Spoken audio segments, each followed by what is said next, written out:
So now we're moving on to day 4 of Bionicle Week, and this time we're going to take a look at the largest set of the 2016 wave, since LEGO decided to combine both Kopaka and his creature into one set, making it not only the set with the most piece count, but it's unfortunately the only set in the entire 2016 wave to not include a trap for some reason. But anyways, we now move on to the box as normal. The box obviously is of a larger scale, and this time it's actually at a $25 price point instead of the usual $20, since you're actually going to get both the creature and the Toa, which makes it possibly just a little bit cheaper if you got them separately, if they were released in 2 sets, since each of the creatures are around $10 and each of the larger Toa were $20. So $25 makes this pretty much you save about $5, so it's not that bad of a deal, to be honest. The back shows the combination as normal, but once again it does not feature any traps since it does not come with one. Articulation for Kopaka is pretty much the same all around. His head is a bit tighter than the other Toa, I can tell here, but it is all there. It does have the single ball joints in the shoulders. His arm joint is a little bit different due to the fact that it is made a little bit differently, as you can see on his arm construction there. He only has a single elbow joint. That's a ball joint. He does have wrist joint there too, and ball joint, and he does feature the waist joint as normal.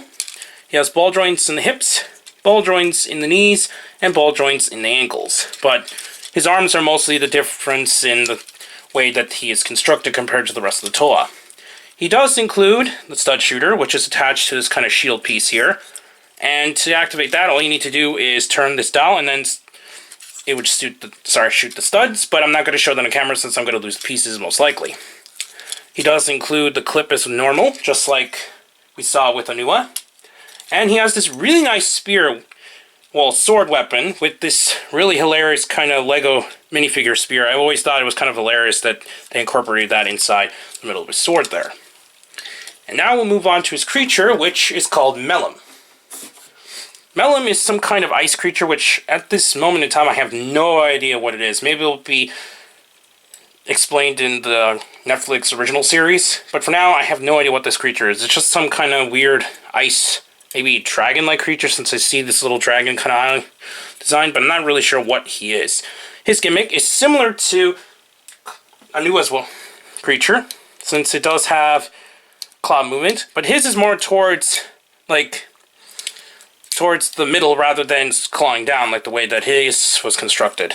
Articulation-wise, he does have ball joints in his head and in his neck.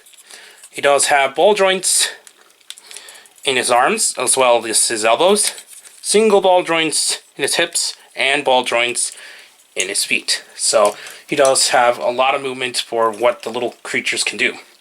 Transformation, I meant to say combination. We're now going to remove the mask, so it looks like this, and then we're going to connect it as normal, and this will form some kind of giant backpack, which is actually pretty cool since it will give Kopaka some flight capabilities from the way it looks like.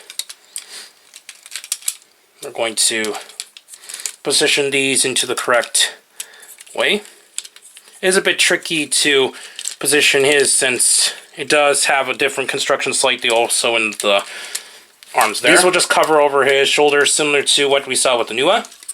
And this will turn into some kind of flight backpack by the way that the picture shows in the back.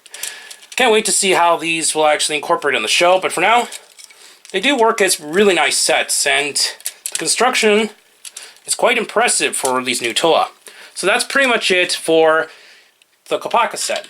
You probably should start with one of maybe the lower sets, maybe the $15 sets, just to see if you can have a little rundown of how you feel about these sets.